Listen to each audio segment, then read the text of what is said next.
Hola, ¿qué tal? ¿Cómo estamos? Quien les habla es el director del Museo Marítimo Nacional, Andrés Rodrigo, y le damos la bienvenida a todos que el día de hoy nos están acompañando en el canal YouTube, en nuestro canal, y para una actividad bien interesante, una conversación, un coloquio que vamos a tener aquí con un amigo aquí del museo. Nos encontramos en este momento, ya lo dije, en el museo, pero en la sala temporal donde estamos exhibiendo una extraordinaria exposición que hemos denominado Chile-Japón 125 años de amistad a través del Pacífico. Usted lo puede ver aquí a mis espaldas, esta espectacular exposición. Pero bueno, el día de hoy específicamente, y a propósito del Japón, queremos hablar de un tema bien interesante.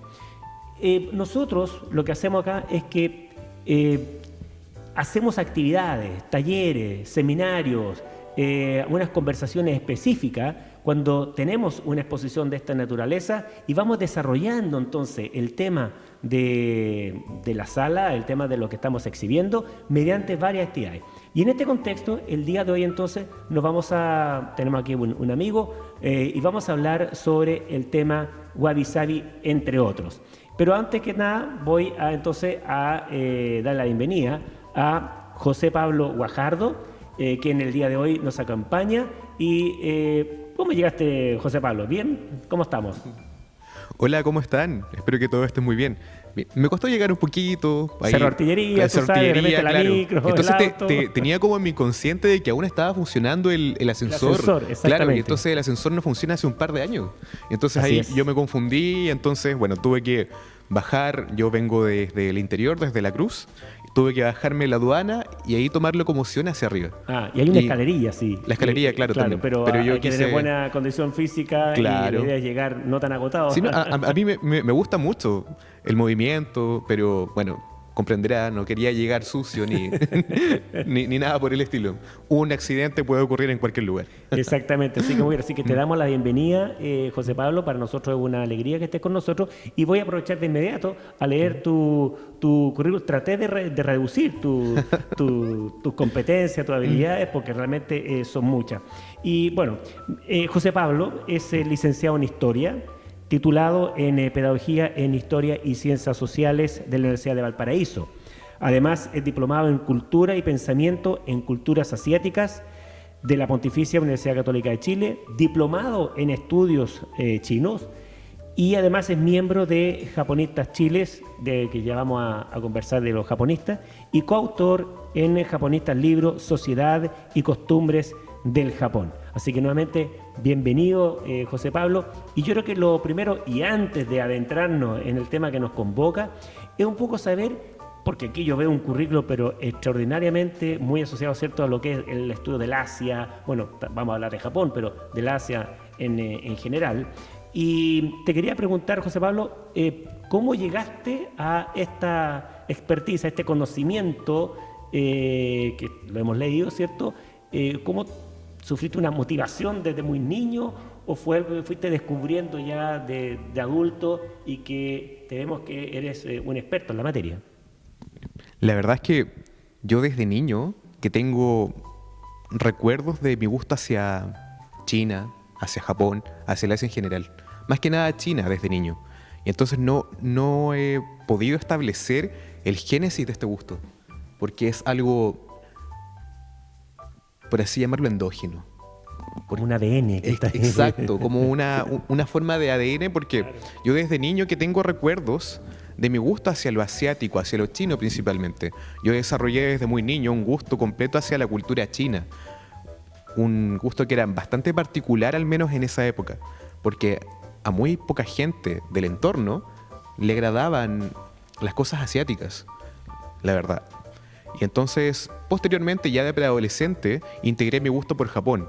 Un gusto que no va ligado particularmente a la cultura pop, sino más bien a la historia más antigua, a la cultura tradicional, Perfecto. tanto en China como en Japón. Y de hecho, China y Japón, en tanto a la cultura antigua y tradicional, dialogaron constantemente. Bueno, de hecho, yo te preguntaba esto porque en realidad para los que ya somos un poco más viejos, ¿cierto?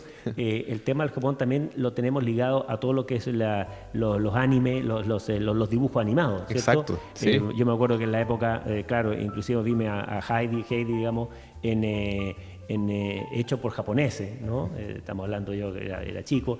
Después lo conversamos con nuestros colegas en unas sesiones pasadas. Venía el Capitán Centella, ¿cierto? Y ahí Claro. conocimos entonces este asunto de que un niño se va preguntando, bueno, y estos dibujos que son distintos a lo mejor a esa gama o esa escuela europea norteamericana. Demasiado diferentes. Y además, la manera de cómo ellos enfrentaban las situaciones inclusive era distinta en el relato de estos dibujos animados. Entonces, por eso le preguntaba porque veo tu currículum y en realidad es como haber partido estudiando desde bastante temprano todo este conocimiento que tú tienes. De hecho, muchos conocimientos de la China antigua y del Japón antiguo, yo los empecé a adquirir en la enseñanza media.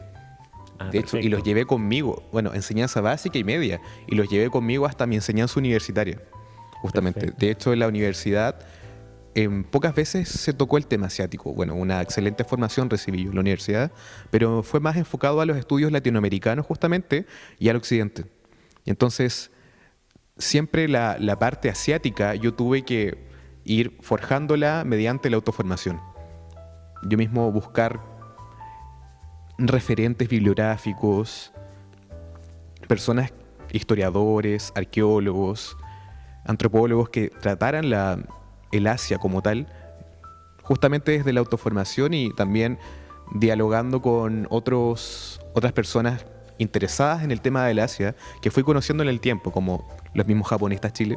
Perfecto. Sí. Y a propósito que tú Y- estás hablando de japonistas Chile, porque evidentemente, claro, está tu formación, pero ¿cómo entonces tú te integras a esta fundación, a esta organización de japonistas Chile, siendo uno de sus miembros importantes desde el punto de vista, digamos, de su conexión, la divulgación, digamos, de la cultura japonesa?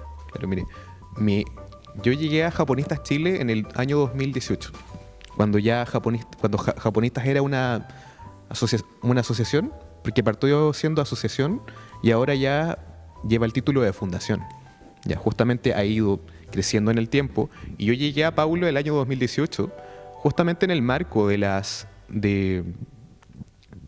publicación de su primer libro, que es Sal de Shenlong, celebrando los 20 años de Dragon Ball ¿Ves? en nuestro país. Claro, en Chile. Justamente Paulo Delgado, historiador, colega y amigo, es un aficionado a la cultura pop japonesa, justamente. De hecho, yo me acerqué a él porque vi sobre la página de Japonistas Chile, vi cuáles eran sus dimensiones, y entonces dije yo, justamente estaba en 5º año de universidad, Mira. en este proceso final de la universidad, y dije, quisiera integrarme a Japonistas Chile porque de esa manera yo puedo aumentar mi conocimiento sobre la cultura japonesa, crecer en tanto como difusor de la cultura japonesa y también aportar a la academia. Y justamente... O sea, encontraste un espacio de desarrollo en ese Exacto. sentido con japonistas. Claro, pues uno podría decir, mira, yo estudié,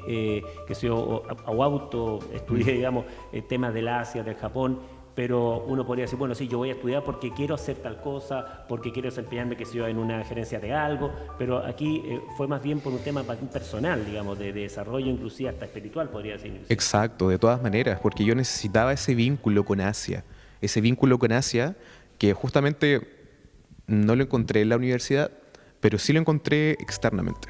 Perfecto. Y ahí entonces entra esta dinámica con Japonistas Chile. Exacto. Y ahí te convierte entonces en este key player, como dicen algunos.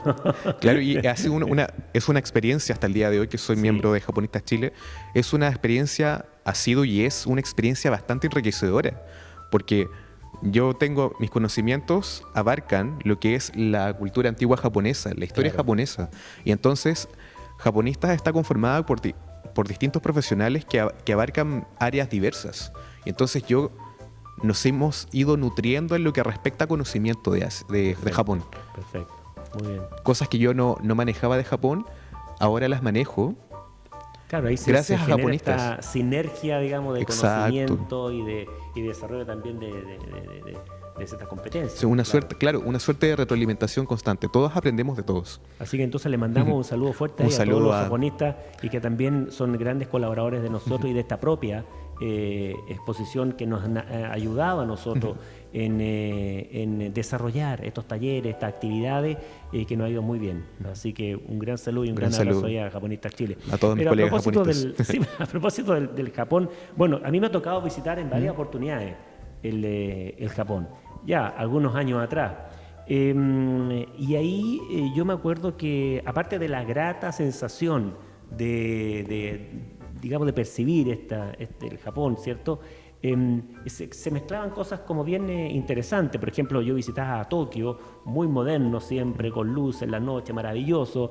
En el día mucho trabajo, ¿cierto? Con mucha actividad. Pero sin embargo, en la modernidad de las calles de Tokio también, en las calles principales sobre todo, pero en estas calles laterales, veía un Tokio quizás de hace 100 años atrás o 80 años atrás, un Tokio como antiguo, de calles más pequeñas, de locales muy de emprendedores, qué sé yo. O sea, habían como dos tonos, como dos tonos en términos inclusive de infraestructura, pero que inclusive iba más allá de eso. Eran calles un poquito más oscuras, con sombras, qué sé yo, pero también concurridas, por cierto. También me quedé con el tema del trato entre las personas de los japoneses. Me quedé también percibía también un gran sentido del respeto, del deber, de la relación con las personas, el respeto también a las personas de mayores de edad, muy interesante. Bueno, y así una serie de elementos que lo percibía entonces como la cultura japonesa de las veces que yo fui, y estoy hablando no de turistas, sino que de manera profesional para actividades, digamos, de la Armada. Ahora, uno de estos elementos que yo también vi y que lo percibí es esa sencillez, esa humildad, esa cosa de ese gusto, lo pequeño, hablemos, no tan ostentoso, pero de lo pequeño, de la importancia, de valorar esas cosas que son más pequeñas a veces. Y eso entonces también me marcó, y el gusto y el cariño por el Japón. Yo tengo también algunos temas, digamos, de historias familiares, ya te las conté, digamos, previo aquí al inicio del programa. Pero tú que eres experto ya en los temas de la cultura, ¿ya? Un poco que nos cuente un poco de esta cultura japonesa. ¿De dónde proviene? Porque tú hablaste del Asia, hablaste de China, tú que también eres experto en China, pero esta cultura, evidentemente, que finalmente esta cultura, me imagino, debería ser una mezcla de varios componentes, inclusive, ¿cierto?, de toda esta componente marítima, de navegantes que iban, ¿cierto?, a las islas componentes, ¿cierto?, de la nación japonesa. Entonces, hay una mezcla a lo mejor, y es un poco yo lo que te pregunto ahora, si nos puedes ilustrar en cómo nace, cómo se genera, cómo se desarrolla esa cultura japonesa. Hasta el día de hoy, bueno, Japón, usted mismo lo dijo, mantiene un equilibrio casi íntegro entre lo que es la tradición y la modernidad. Y eso justamente tenemos que remontarnos a los inicios de Japón. Hay distintas doctrinas en Japón que convergieron. De hecho, la doctrina original de Japón es el Shinto, que puede ser traducido, entre otras, como el camino de los kami. Los kami son dioses, son espíritus de la naturaleza, son también personas fallecidas, reconocidas por su trayectoria, por sus acciones en vida, que pasaron a tener de cierta manera esta deidificación. Y el Shinto guarda bastante devoción hacia la naturaleza. No sé si usted se dio cuenta que el mismo Tokio, sí, a pesar de ser la ciudad más populosa del mundo, el bosque está intacto.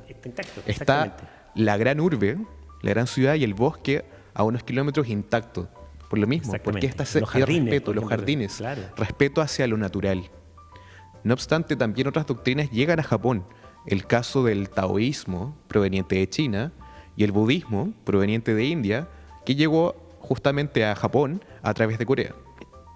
Entonces, esas doctrinas convergen y van construyendo esta suerte de identidad japonesa también.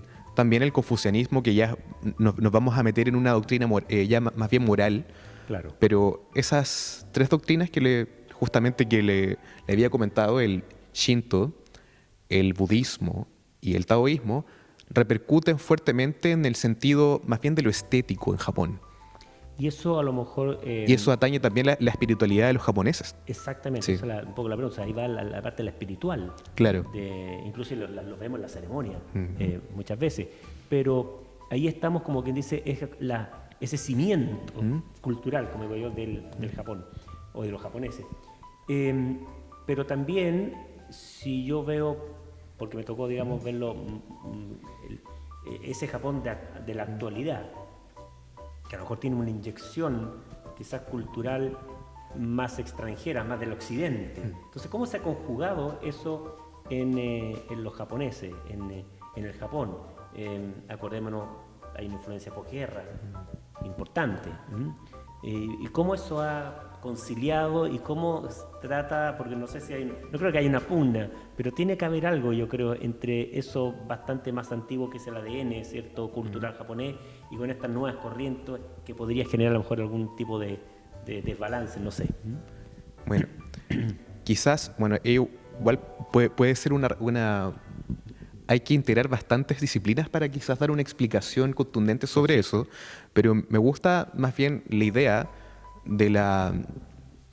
una idea más desde el ámbito espiritual e histórico, que justamente el budismo Zen, que es el padre del concepto estético que vamos a ver más adelante, que es el Wabi-Sabi, nos dice que todo cambia.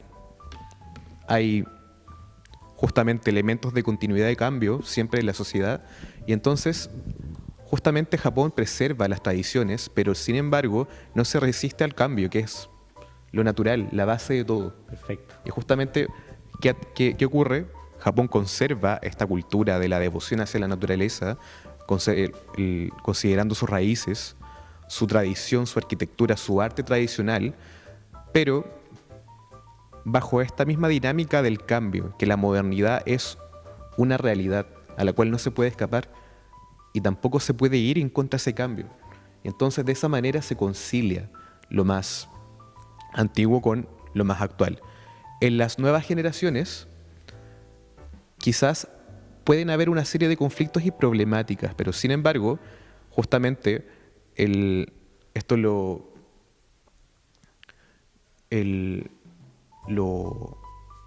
libro de Michiko Yusa, que es Religiones del Japón, ¿Ya? lo dice que han emergido nuevas formas de espiritualidad japonesa basadas en lo tradicional, que buscan justamente conciliar lo moderno con lo antiguo. O sea, crear una forma moderna de esta espiritualidad tradicional. ¿Por qué? Porque igual hay jóvenes japoneses que buscan, que nacidos en esta modernidad, en esta tecnología, buscan esa salida espiritual que falta justamente en la ciudad, en la urbe. Y entonces, ¿dónde está ese origen? En la naturaleza. Perfecto. En lo antiguo. Claro, no, y excelente, claro, porque evidentemente que el Japón en general no así sufrido, pero ha sido invadido de alguna manera con muchas corrientes culturales extranjeras, sobre todo, como te decía yo, de posguerra, y han producido ciertos movimientos de jóvenes que se en términos inclusive digamos, de cómo se visten, inclusive. Sí. Pero lo que tú me dices es significativo, porque significa que detrás de ello, al final del día, hay sí, estamos cambiando, pero está dentro, digamos, de nuestra concepción, de eso que yo. Exacto. Pero bueno, y a propósito de cambios y de imperfecciones que tú lo hablabas en un principio, pero ya ir caminando, pues, navegando hacia el concepto del Wabi-Sabi. Bueno, aquí yo te quería mostrar, a propósito que estamos en esta sala temporal, ¿cierto? Chile-Japón.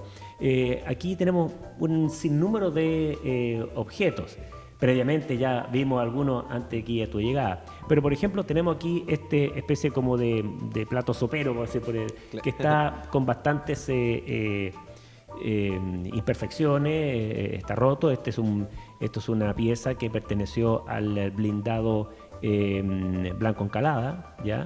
Y estamos hablando que fue, ¿cierto?, de la época de la Guerra del Pacífico, estuvo en el combate de Angamos, ¿cierto?, en esa oportunidad. Aquí tenemos, por ejemplo, una campana que se estima que puede ser de 1868, después de, o lo que quedó después del terremoto tsunami de Arica, de aquella época, ¿no? Y que fue encontrada en la playa cercanía al Valle de la Licera actual. Entonces, por su aspecto es una campana que nos habla de una campana más bien de tierra, no de buque, por la manera como están colocados, ¿cierto?, arriba ahí esa parte. Pero si usted fija que está con bastante roturas, erosiones, de un color medio verdáceo, estamos hablando que son algunas aleaciones de bronce que hizo estaño, pero más allá de la materialidad hay también toda una historia que tiene que ver y que hace de esto un objeto bastante hermoso y de estudio y de análisis. Entonces, es un poco, te lo dejo así como una reflexión, aquí hay algunos elementos, y entonces, en forma general, digamos, que nos pudiera entonces ya adentrándonos al tema respecto de esta definición, ya sabiendo lo difícil que es definir Wabi Sabi, claro, respecto de este concepto. Sí, justamente el concepto de Wabi Sabi no es posible definirlo en sí. No va a haber una teoría que defina a grosso modo lo que es el Wabi Sabi. Sí, se pueden realizar algunos alcances. El mismo esteta Leonard Cohen lo dice en su libro llamado Wabi Sabi para artistas, filósofos y diseñadores. Y es un libro muy hecho por un occidental que justamente va a buscar respuestas a Japón y se relaciona, se familiariza con esta estética Wabi Sabi. Y justamente él como occidental establece diferencias entre lo que esta estética otorga como apreciación de la belleza y lo que es la modernidad, justamente. Y Wabi Sabi, para entender el término, para adentrarnos más bien, porque entenderlo... Tenemos que estudiar todo lo que tú estudiaste. Y en realidad mucho más. Sí, mucho más. Mucho más. Yo creo que ni a mis 90 años, espero que llegar a esa edad, quiero hacerlo, lo voy a llegar a entender completamente. De hecho, también menciona Leonard Cohen que si uno pregunta a un japonés de diferente edad qué es Wabi Sabi, los japoneses no van a saber contestarlo. Van a quedar, en este caso, hablando coloquialmente, pillados. Pero sí conocen las dimensiones del concepto y entienden cuándo algo es Wabi Sabi y cuándo no lo es. Y entonces creo que hay que ir a la base. En sus conferencias sobre budismo zen y psicoanálisis, el Daivetsu Suzuki menciona cómo conciben, más o menos, se aproxima cómo los asiáticos coinciden el conocimiento. Y entonces establece también esta diferencia entre lo occidental y lo asiático. El occidental explota mucho lo que es la cognición, la intelectualidad. Y en contraparte de lo asiático, lo intuitivo es imprescindible para llegar a alcanzar el conocimiento. Okay. Y esto lo dice Daivetsu Suzuki pensando en el Asia del Este, en Japón, en China. Claro. Se sirve de hecho del taoísmo para dar cuenta de aquello. Y entonces nos quedamos en esto de lo intuitivo. ¿Ya? Wabi Sabi, como tal, tiene su origen en China. ¿Ya? La doctora María Elvira Ríos, que es una académica chilena que se dedica al estudio del budismo en China y también a la estética, menciona que son conceptos que se originan en China, pero que se desarrollan en Japón y sugieren cualidades como sencillo, imperfecto, humilde. Lo que hablábamos en un principio. Exacto. Claro. Tiene bastantes dimensiones. El concepto que más me gusta sobre Wabi Sabi lo da Leonard Cohen, que estábamos hablando sobre él, sí, que es la apreciación estética de la evanescencia de la vida. Es un una línea que nos dice mucho, justamente. Y entonces, bajo esa lógica, el wabi-sabi nos muestra que todas las cosas, primero, son efímeras. Todas las cosas son imperfectas y todas las cosas son incompletas. Nos menciona justamente Leonard. Estamos haciendo un abordaje teórico, pero luego lo vamos a llevar a lo visible, a lo tangible. Por eso que bajo ese concepto, por ejemplo, la campana que conversábamos anteriormente, no necesariamente, claro, es un objeto feo, sino que tiene esa belleza inserta, ¿ya? Y además que tiene una historia detrás. Tiene una historia, paso del tiempo. Ya cuando abarquemos las características del wabi-sabi, algunas de las características, la verdad, vamos a ver cómo podemos apreciar estéticamente aquella campana y aquella losa. Claro, aquella imperfección, cerámica. Esa imperfección. Me está diciendo algo claramente detrás. Y entonces, justamente, también Daniela López, que también es chilena, nos dice que el wabi-sabi evoca aquella melancolía, aquella tristeza de que de que lo que estamos contemplando, justamente lo que sea, esta mesa, este vaso con agua hasta acá, va a perecer. ¿Por qué razón? Porque el wabi-sabi es mudable.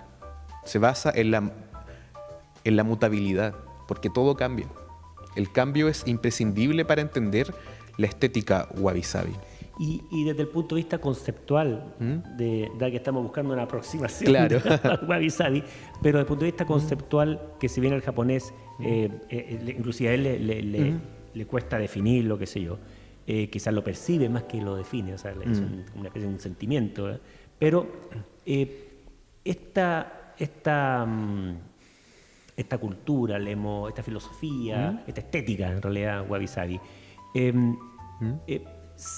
no así que se exportó, pero fluyó hacia otras latitudes, como decimos los marinos, ¿cierto? Fluyó hacia otros lugares en que no solamente se conoció el tema, sino que también se adaptó de alguna forma, no sé si en Occidente, pero en algún lugar, digamos, cercano al Japón. Bueno, ¿Cómo esa relación, por ejemplo, no sé si con Corea, a veces sobre todo las relaciones iniciales fueron difíciles con Japón, pero no sé si eso hubo una permeabilidad en eso. Sí, justamente se influencian ciertas partes de lo que es el Asia del Este en tanto a esta estética. Claro, hay influencia.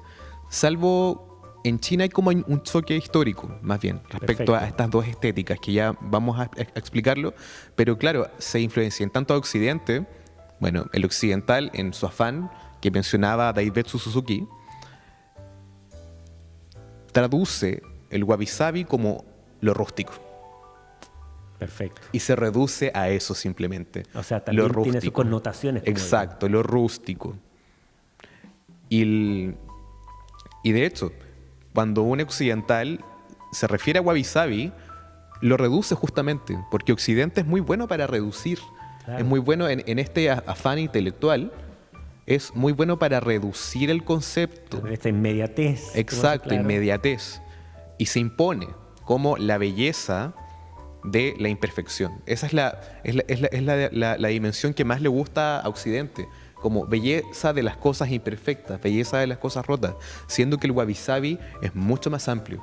De hecho, tú tienes toda la razón, porque claro, si claro. va a hablar acá por lo menos de esta materia, al menos uno se interioriza con cierta antelación. Y efectivamente hay una gran cantidad de escritores, de personas occidentales, europeas, donde efectivamente indican ese concepto, o sea, bastante más como disminuido o más acotado, quizás por esta concepción más bien occidental o no tener todos los elementos de lo que tú indicas que sí lo desarrollan los japoneses. Ahora, claro, tú me dices esto se expande un poco, pero con distintas tonalidades, hablemos a nivel mundial. Pero me hablaba de wabi-sabi, la belleza de lo cambiante, que es como un poco más global y más general, más global. Y un poco más representa ese concepto. Entonces, ahora yo creo que, de hecho ese es el título de la canción, como dices, de nuestra conversación, ¿cierto? Wabi-sabi, la belleza de lo de lo cambiante. En la gráfica de este coloquio que digamos, anuncia digamos, esta actividad, ahí, por ejemplo, hay una especie como de entrada, ¿cierto? Un acceso hacia un camino, ¿cierto? Y además que ese camino está siendo influenciado por la naturaleza, que como irrumpe este camino un poquito más oscuro, ¿cierto? Donde hay una especie como de portal, ¿cierto? El Torí, claro. Exactamente, tiene su nombre. Pero tras eso, y que de hecho lo conversamos nosotros, tras eso hay, ¿cierto?, un concepto de Wabi Sabi. Es un poco que yo quería que nos explicara un poco eso de la naturaleza, de cómo se va enclachando este concepto. Sí. Claro, la naturaleza es importante en el Wabi Sabi porque, primero, hay que tomar en cuenta que viene de una raíz taoísta y budista, pero al mismo tiempo la naturaleza repercute en lo material, justamente. Justamente la naturaleza continuamente va repercutiendo en los objetos. De hecho, la misma campana tiene efectos Hay óxido en la campana. Claro. También hay degradación por el agua. Y entonces eso es producto de la naturaleza. Por cierto, tiene una serie de perforaciones. Perforaciones, ¿no? También. Claro, la aleación no se comportó como debía y finalmente quedó así. Claro. Entonces la naturaleza nos indica que la vida es cambio, justamente, y que va repercutiendo. Va pasando el tiempo en la naturaleza, lo vemos por ejemplo en el otoño, lo vemos por ejemplo en la primavera, los árboles son mudables. Y en el caso de la madera, por ejemplo, el musgo va irrumpiendo en las construcciones de madera, las enredaderas también. En el concreto, las hierbas van rompiendo muchas veces justamente el concreto para emerger. Y entonces eso es una expresión justamente de lo que es Wabi Sabi. Y entonces la naturaleza tiene un papel protagónico en ese ámbito. También, de hecho, una de las características del Wabi Sabi es la sombra. La sombra. Las sombras. Pero el Wabi Sabi también puede verse muy verde, muy colorido. ¿Por qué razón? Porque justamente, no sé si usted se topó alguna vez ahí en Tokio, una suerte de casa de té o construcción tradicional con el techo lleno de musgo. Claro, exactamente. Claro. Hay, de hecho. Y Kioto. Demasiado también. en Kioto. En Kioto, por ejemplo. Sí. Claro, y eso es una manifestación del Wabi Sabi porque originalmente ese techo era de madera y estaba prácticamente intacto, pero con el paso del tiempo el musgo se apoderó de ese techo, la vegetación se apoderó de ese techo. Y entonces eso nos indica justamente que hay paso del tiempo y que hay mutabilidad. Claro, y ¿por qué las personas no quitan el musgo del techo? Justamente porque aprecian la estética de aquello, que también va a mudar posteriormente, porque esa no va a ser la forma original del techo. Exacto. O sea, qué manera, José Pablo, aquí de aprender contigo, porque podríamos hablar toda una semana de esto. Claro. Pero muy interesante. Y sabes que lo que tú me dices tienes toda la razón, porque yo cuando te escuchaba, también me acordaba también de mi conservadora, que tenemos acá en la conservadora, digamos, el museo. Le mandamos un saludo ahí a Doris. Y justamente uno siempre se plantea esto, o sea, a ver, este objeto que nos donaron, este objeto que tenemos, este objeto que llegó. Entonces, la pregunta es, bueno, ¿hasta dónde vamos a hacer esa restauración? ¿Hasta dónde? Y claro, hay algunas corrientes, no, mira, dejemos esto impecable, pongámosle pintura y dejémoslo como nuevo. Por otra parte, Doris, y recogiendo lo que tú me dice, mira, ¿por qué no, esto tuvo un paso en el tiempo? Las grietas que tiene o la imperfección dan cuenta o van a dar cuenta de que algo le pasó a esto. ¿Qué pasó? ¿O quién lo manipuló también? O sea, hay una historia detrás de ese objeto que es distinta que si nosotros lo pintáramos completo. Por ejemplo, yo podría decir con esta misma campana, bueno, la voy a rehacer, le voy a poner todos los pedazos y va a quedar como nueva. Pero ya la historia que va a contar va a ser otra.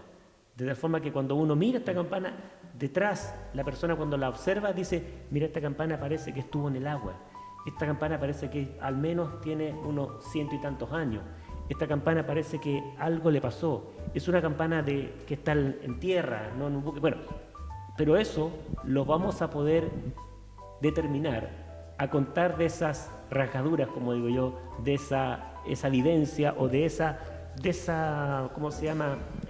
Como cuando uno tiene arruga, pues yo tengo arruga, tú no tienes arruga, uno tiene arruga, entonces, claro, bueno, detrás de esa arruga, como dice, hay toda una historia. ¿cierto? Hay historia, bueno, hay paso del tiempo. Es lo que yo rescato también de lo que Claro. tú dices, ¿m?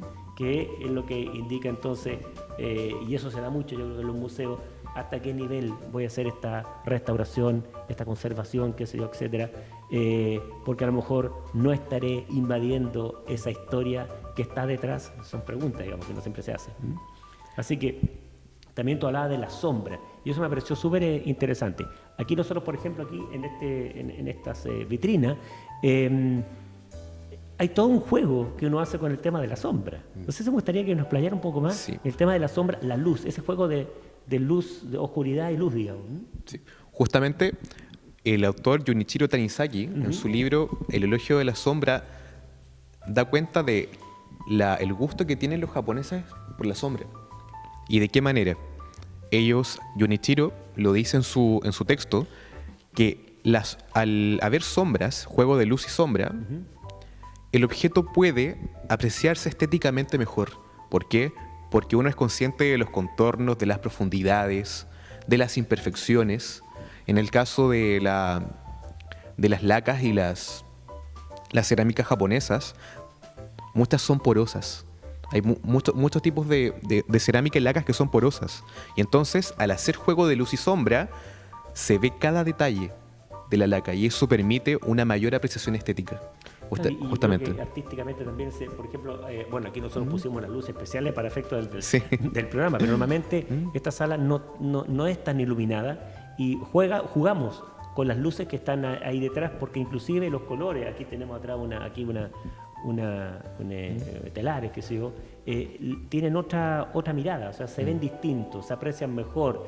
Y a lo mejor cuando después de la tarde el sol aparece aquí de las ventanas, que evidentemente no se ven acá, esto se ve de manera distinta. Es como otra colección y se aprecia de otra manera. Entonces, esto de la luz y sombra, claro que tiene su connotación. Ahora, hemos hablado sí de temas muy occidental, como digo en el caso mío, de, claro, el objeto, la materialidad, la historia, ok, pero aquí también hay temas que tienen que ver con lo espiritual, porque esto es como que el tema de la Biblia, se puede leer Sí. de manera directa o qué es lo que hay detrás, ¿cierto? Entonces, bueno, esa parte, ¿cómo se va desarrollando también desde el punto de vista del wabi-sabi? Porque también genera aprendizaje o genera cierta relación con la misma espiritualidad, con el sentido de la vida, en el sentido, digamos, de por qué estamos acá, una cosa así. ¿Cómo es tu visión? Creo que nos puedes comentar sobre eso. Sí. Justamente el wabi-sabi, yo le decía también, porque tuve una entrevista muy parecida con Christian Priest en febrero, que al occidental lo confronta. ¿Y de qué manera? Porque uno es hijo de una historia, de una impronta cultural, donde en este caso los occidentales buscan mucho la perfección de las cosas, mucho que esté pulido, que el color esté en su punto, que todas las cosas estén en su punto, la geometría. Y entonces wabi-sabi da cuenta de todo lo contrario, o sea, de lo contrario en ciertos ámbitos. Por ejemplo, nos hace admirar lo simple, nos hace tener conciencia de lo indispensable para vivir. Da cuenta de que lo roto tiene también utilidad, tiene también belleza. Y no es desechable. Porque muchas veces los occidentales piensan que, por ejemplo, esto, al romperse, hay que desecharlo. Claro, Claro, botarlo. esto es basura. Compremos uno nuevo, brillante, colorido, resplandeciente y con olor a nuevo. No obstante, el wabi-sabi tiene otra mirada.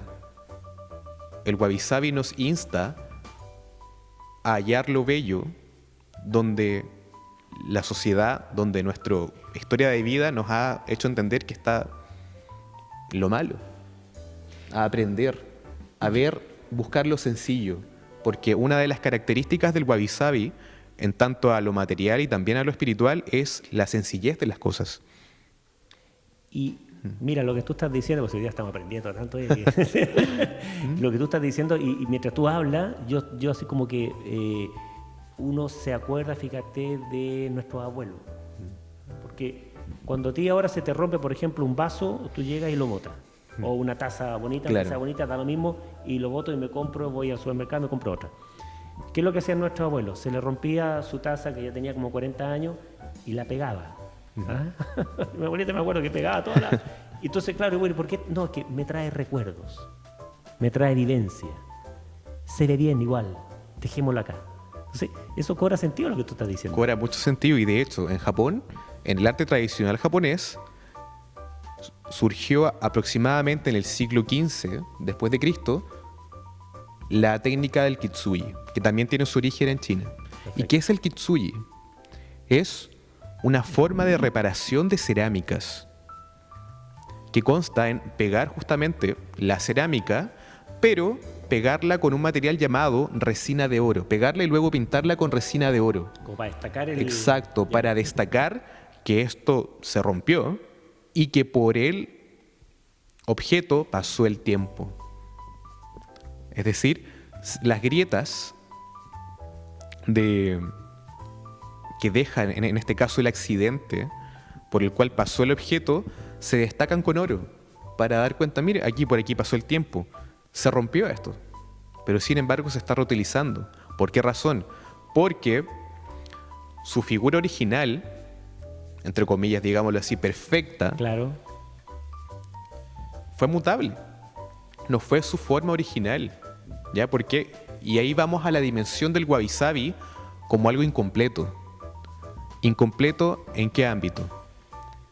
Como le decía, este vaso, yo intencionalmente no lo voy a hacer, pero puede pasar un accidente y esto se va a romper.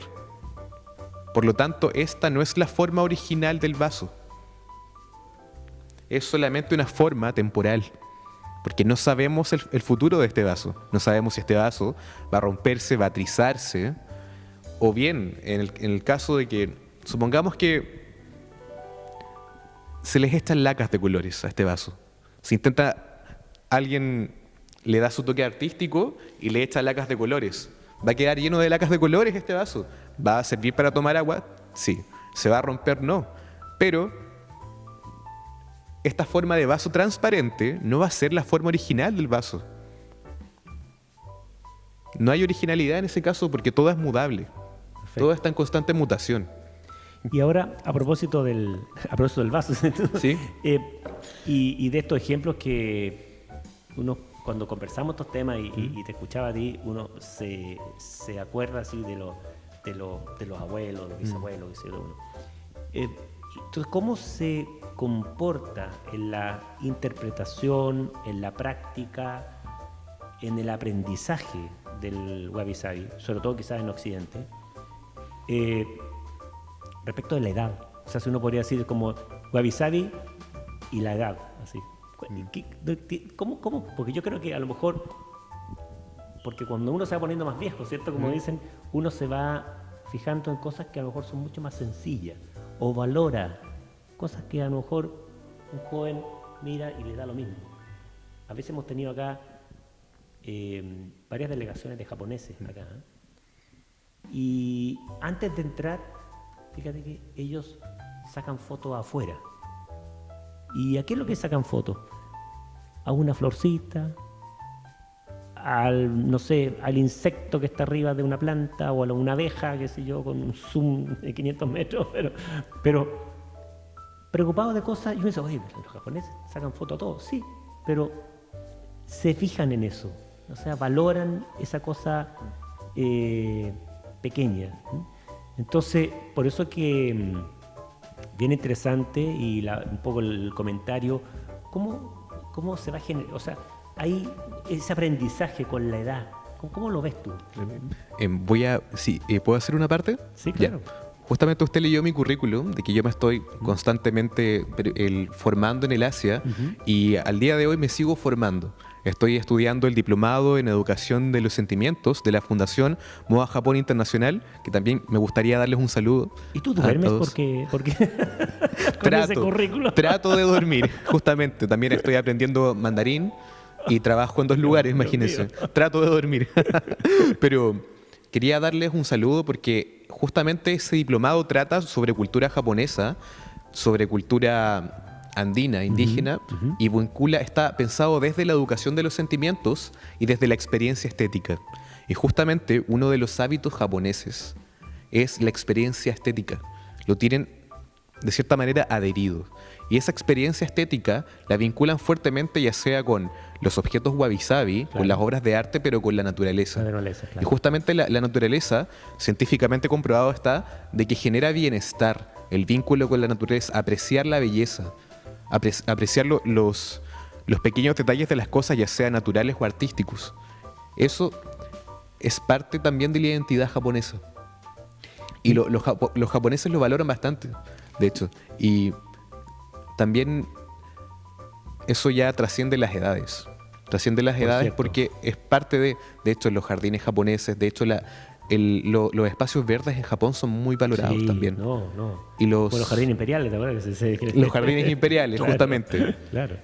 Y justamente la sencillez de la estética es muy valorada. Y eso que tú estás diciendo es súper importante y bien interesante además, porque ante una realidad similar, a lo mejor la manera de cómo asimilar esa realidad quizás es distinta para el Japón o para, digámoslo, practican el wabi-sabi, que sobre todo para otras personas, digamos, más bien que habitan el área del occidente. Tenemos una realidad que es, por ejemplo, Chile y Japón, y de hecho está en nuestra exposición, una realidad que se refiere a la naturaleza, el terremoto y tsunami, por ejemplo. Y uno ve cómo los japoneses, que han sido embestidos por el terremoto y tsunami una y otra vez, cómo ese sentido de resiliencia, cómo se recuperan, pero tampoco hay una especie como de decir, oiga, mire cómo nos trata la naturaleza, sino que al revés. O sea, dice, bueno, esta es la realidad y bajo esa realidad vamos a hacer cosas. Porque a veces uno trata de, a lo mejor con un pensamiento un poquito más pequeño o sin conocer esto, claro, dice, oye, mira, esta naturaleza, mira, no nos está afectando tanto, y hay una especie como la gente se deprime, entonces quizás con la práctica o entendiendo el tema, la estética de wabi-sabi, inclusive genera positivismo, genera una actitud positiva frente a la vida y frente al actuar. Entonces, eso yo creo que también es súper interesante lo que tú mencionas, y no sé, quieres también explayarte más en ese tema. Sí, mencionar que una de las concepciones que se tiene sobre el conocimiento del Asia es que el ser humano es parte del sistema de la naturaleza. Es una pieza junto a se dice de forma metafórica en Asia, junto a los 10.000 seres. Los 10.000 seres son todos los seres vivos del planeta, todo lo natural. Y entonces el ser humano juega un papel, pero quizás no menos importante que el insecto que está al lado, que los árboles, que el cielo, etc. Todo es parte de la unidad. No obstante, si Occidente trata de posicionarse sobre el ser humano en la visión occidental, Claro. posicionarse sobre la naturaleza, sobre todo, dominarlo todo. Y entonces ahí vemos una brecha claro, en la forma claro. de concebir, en este caso, los desastres naturales. Claro. Porque, y de hecho, quizás los japoneses tampoco lo consideran desastre, sino manifestación, más bien. Claro.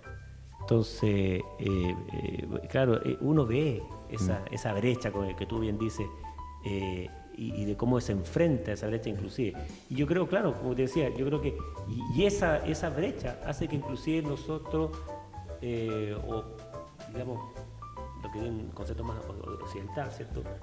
asumamos esa diferencia o asumamos con una actitud más bien pesimista ante la naturaleza respecto a lo mejor de una concepción más oriental, como dicen, pero más asiática, Claro, en este caso, más asiática. porque sé que hay algunas diferencias ahí Sí, al respecto. de hecho, muchos en Occidente se asocia con, por ejemplo, el cristianismo, la ira de Dios o cosas por el estilo. Claro. Eso Asia no está desprovisto de aquello en la cosmovisión, pero diría yo que es menos profundo.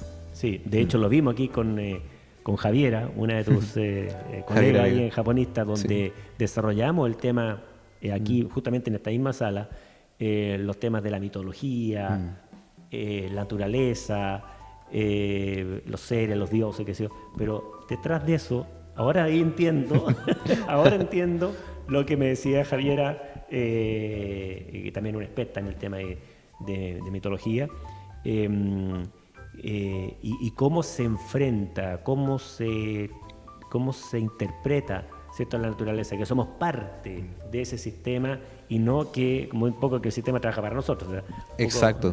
Por eso es un poco en la Asia todo tiende a la unidad, Sí. a la unidad con el todo. Y bueno, tú, yendo al tema de la naturaleza, porque me parece súper interesante. Bueno, nosotros aquí en el museo, entre paréntesis, tenemos un árbol, un ginkgo biloba, entre paréntesis. Y claro, y la otra vez, durante 2 semanas, estaba de un color precioso, amarillo y verde. Duró 2 semanas nomás. Fue Claro. al principio ahí prácticamente de otoño, y ahora tú lo ves y está, digamos, están las puras ramas nomás.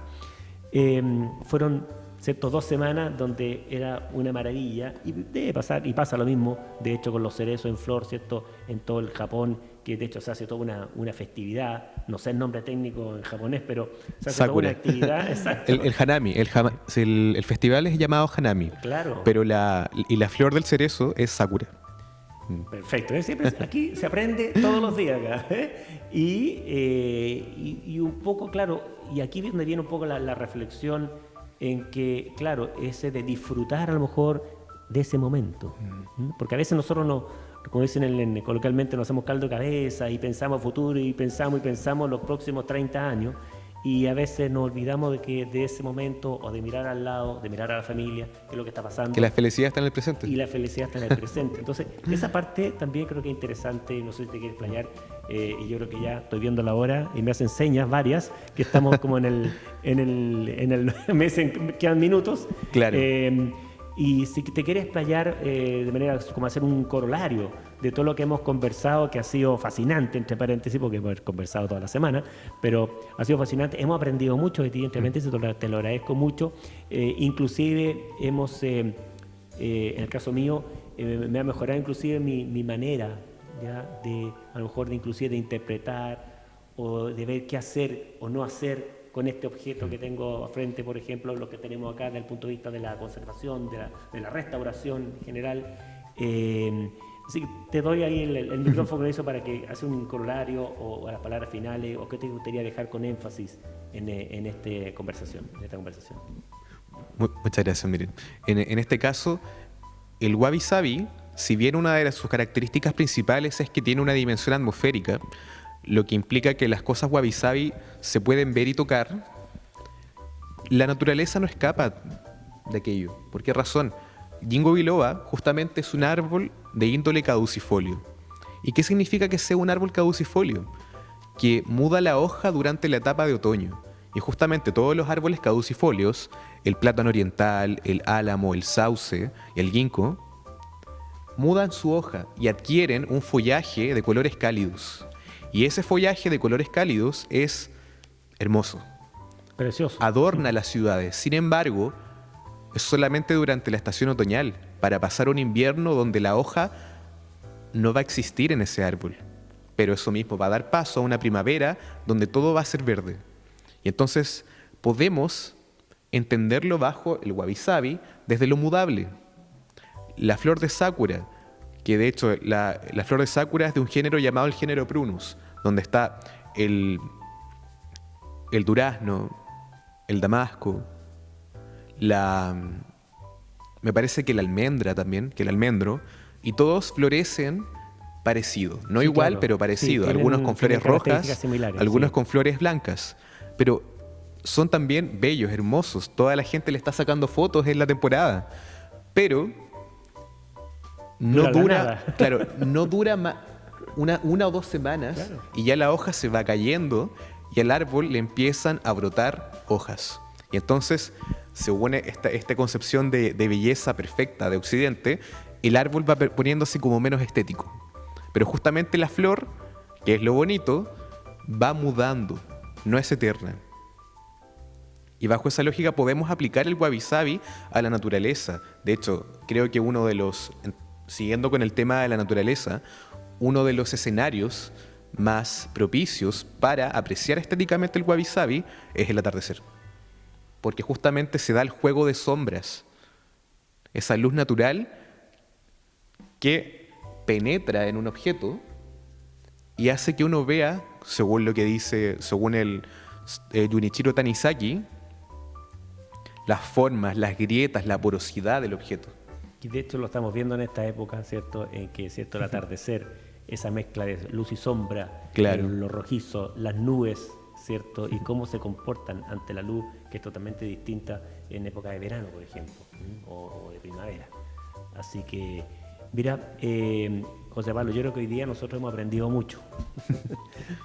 Demasiado mucho en al menos una hora ahí de conversación. Yo te quiero agradecer tu compromiso, tu dedicación, muchas gracias, lo que has hecho y lo que estás haciendo. No solamente, fíjate, en el tema de difundir la cultura japonesa, conceptos también filosóficos, la cosmovisión japonesa, que es tan interesante, pero también por iluminarnos, por así decirlo, por abrirnos algunas puertas de reflexión, porque para eso son estas conversaciones, esta actividad que nosotros hacemos, por iluminarnos y por abrirnos estas puertas de reflexión, de análisis, de pensamiento y de pensar que a lo mejor estas cosas no las estamos todo el día analizando. Entonces, eso, nos regalas tú esta otra manera de ver las cosas. Así que muchas gracias, José Pablo, y también quiero agradecer al equipo que el día de hoy nos ha acompañado siempre, como es caso de Juan Buster, que lo tenemos detrás bambalina, como dice, de Claudio Soto, de Luis Ponce también, y que hacen, en definitiva, que esto salga todo perfecto. También quiero agradecer y con